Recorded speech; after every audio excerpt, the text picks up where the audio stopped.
Wouldn't you agree that information has never been more accessible, and yet some of the most powerful practices of our spiritual traditions feel out of reach?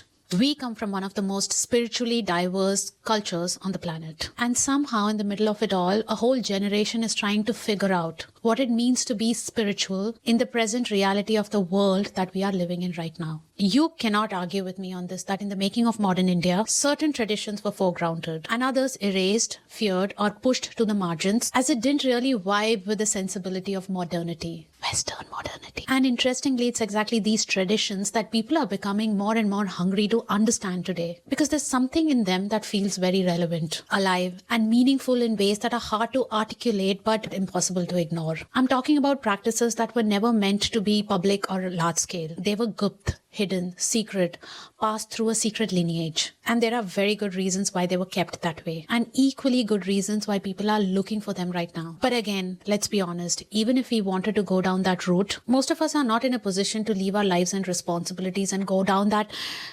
focused spiritual path. And add to that a very real crisis of trust around those who hold authority in these spaces. And finding a way in feels really unsafe and hence impossible. But then there is still that desire to stay connected, to make sense of it in a way that is really true to the times that we live in. That is the gap that I am working in as someone who has been sitting with this material for a while and wants to share what movement and breath has opened up in it. Our tradition itself offers a moment for it. The Ashada Gupta Navratri, the hidden Navratri of July, has traditionally been a time for inward and personal practice, outside of the public and community ritual. To me, it feels like a very apt window to do the inner work that the outer world finds it really hard to understand. This practice has given me a sense of my body, the capacity to sit with uncomfortable feelings and not run away from it, confidence in my yes and my no, and identify the conditioning that keeps me almost like incarcerated. It gives me the ability to call out what is not true for me, to stop acquiescing to narratives about woman and womanhood, which were never ours to begin with.